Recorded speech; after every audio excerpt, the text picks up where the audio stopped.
So the 2021 Full Gear event has just passed, and it kicked off with the buy-in. And the buy-in started with an interview with Minneapolis' own Dante Martin. And Tony Schiavone asked Dante about the offer he received from Team Taz last night on Rampage, but the Acclaimed interrupted him and asked him to join their team. So I guess Dante Martin's a pretty hot piece of property right now, and they threatened Dante to join their team or they would beat him down, and Dante responded by leaping over the top rope and coming down on the Acclaimed. And then Hikaru Shida and Thunder Rosa took on Jamie Hayter and Nyla Rose, and this match was basically constructed by some of the matches that were set up in the TBS Women's Championship tournament. And I figured Shida and Rosa would win, but the only thing that was really making me doubt myself was the fact that Shida had injured her knee in that attack by Serena Deeb. And speaking of Serena Deeb, she nearly played a big role in Nyla and Jamie getting the win when she distracted Shida and Vicky Guerrero attacked Shida from behind with a kendo stick. And I thought I had predicted this match wrong and that was going to be it, and it was going to be enough for Nyla Rose to finish her off. But as Nyla Rose was going for the Beast Bomb, Shida countered with a jackknife cover and pinned her for the win.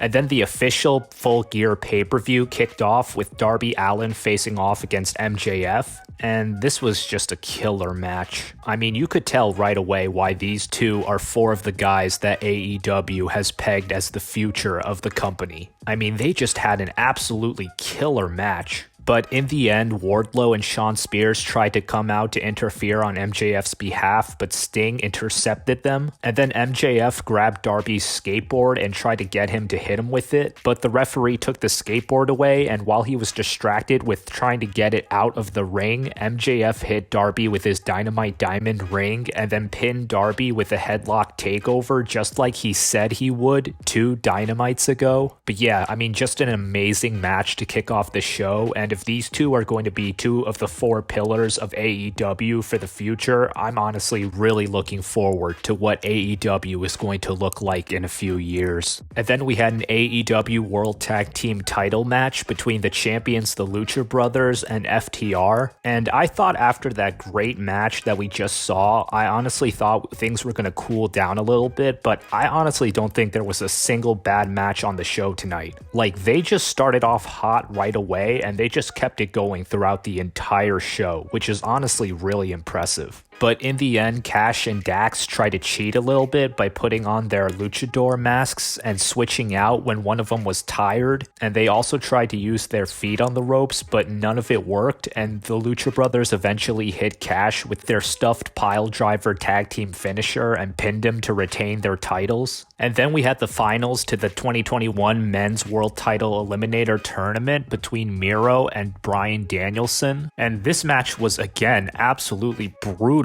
and just so physical, to the point where they were just trading forearms and kicks with each other. But in the end, Danielson would hit a tornado DDT from the top rope and then locked him in a sort of guillotine submission, which made Miro pass out. So Bryan Danielson is now the #1 contender to the AEW World Title, which I think we all knew was coming from the moment this tournament was announced. Like, when you looked at all the participants and you looked at the one guy who you thought that nobody should probably beat, it was probably going to be Bryan Danielson, just because he's one of the best wrestlers in the world, and he's still riding what I like to call the debut momentum from his arrival at the last pay-per-view. So yeah, it'll be interesting to see if Danielson can win the AEW World Title so early in his AEW career. And then we had a Falls Count Anywhere match with Christian Cage and Jurassic Express taking on the SuperKliq. And this match was a ton of fun. They used a bunch of weapons. They even had thumbtack knee pads. Like, it was insane. But in the end, Jungle Boy would hit a concerto on Matt Jackson and pinned him for the win. And this is one of the ones that I got wrong, just because I thought the SuperKliq needed this win a lot more than Christian Cage or Jurassic Express. Like, this is a team that just reunited a month month ago and they've already suffered their first loss. But I guess since they already had this match at the Grand Slam event a few weeks ago and won, I guess they needed to give up this victory this time around. And I also had the same problem with the next match between the team of Cody Rhodes and Pac and the team of Andrade El Idolo and Malachi Black. Because in the end, Pac hit Andrade with the Poison Rana and then finished him off with the Black Arrow. And I really don't feel like Pac and Cody needed to win as much as Andrade and Malachi did. I don't know, maybe it's just a thing of the fact that they're relatively new and I feel like they need to build their reputation in AEW more than Cody or Pac. But I really didn't feel like they should have lost. But either way, next we had an AEW Women's World Championship match between Britt Baker and Tay Conti. And Baker was played out by Fozzy's guitarist, which I thought was pretty cool. And there was a moment where you really thought Tay Conti would win it because she took out Rebel and Jamie Hayter on the outside and then hit Baker with a DDT, but Britt kicked out at the last second. But then in a sort of anticlimactic ending, Tay put in a hammerlock, but Britt cradled Tay and pinned her to retain the title. And even though I figured Britt would probably win, I was also kind of rooting for Tay, and I'm hoping that one day she can become champion just because I really do feel like she's good enough to be world champion. And then CM Punk took on Eddie Kingston, and this was actually a lot more brutal than I thought it would be. Like, Kingston busted Punk open, and there was also this hilarious spot where Punk emulated John Cena's 5 moves of doom, but stopped at the 5-knuckle shuffle, and Punk also emulated Eddie Guerrero with the 3 Amigos, given that Eddie Guerrero passed away on this day 16 years ago. But in the end, Punk would hit Kingston with the GTS and pinned him for the win. And after the match, Punk tried to shake Kingston's hand, but Kingston denied him. And then we had a Minneapolis Street Fight between the team of the Inner Circle and the team of the Men of the Year and American Top Team. And for what it's worth, I thought the MMA guys did pretty well, but in the end, Lambert would get his dick stapled. Yes, you heard that right, stapled. And then he got hit with a frog splash by Jericho, shades of Eddie Guerrero once again, and ate the pin, giving the Inner Circle the win. And then Tony Schiavone was on the stage and introduced Jay Lethal to AEW. So really, AEW is just signing some of the biggest stars right now, and I love it. But Jay Lethal came out and immediately challenged for the TNT Championship by requesting a match against Sammy Guevara on Dynamite, which Sammy Guevara accepted. And then we had the AEW World Championship match between the champion Kenny Omega and Adam Page. And again, this was just an insanely good match. I mean, honestly, this night just totally delivered. And I was looking online all throughout the event, and people were saying that Bray Wyatt was going to be making his AEW debut tonight. Like, I saw a scenario where Page was not going to win the title because the Dark Order were going to betray him and they were going to introduce their new leader, Bray Wyatt. And to be honest, that was probably the only scenario where I would accept Page losing, because if he had lost under any other circumstance, I think the place would have rioted that night. Like, I think we all knew that if there was anybody who could beat Kenny Omega for the AEW World title and have him make sense, it would be his former tag team partner, Hangman Adam Page. And thankfully, he won it tonight, and he won it in a very interesting way, because after Page hit Omega with his own signature maneuver, the One-Winged Angel, and Omega kicked out, the Young Bucks had come to ringside, and we were going to find out if they had accepted Page's apology from last night on Rampage when he apologized to them for costing them a chance at the AEW World Tag Team titles, but he said that they also cost him an opportunity at the World title, so they were even. And we were also going to see if they had heeded his warning from last night when he said that if they interfered on Omega's behalf, he would ruin them. And sure enough, they had an opportunity to interfere on Omega's behalf, but when Page looked at Matt Jackson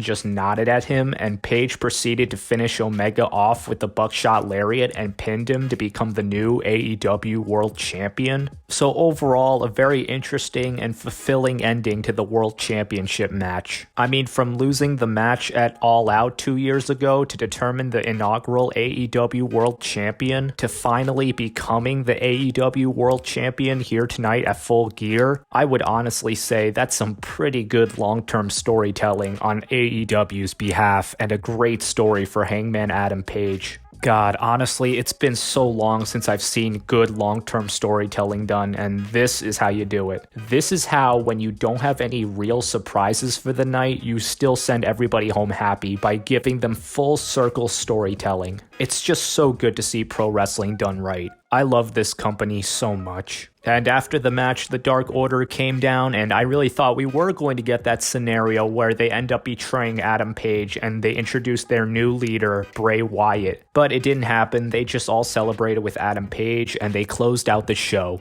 So, in the end, a really good Full Gear event, and we'll see where we go from here on Dynamite.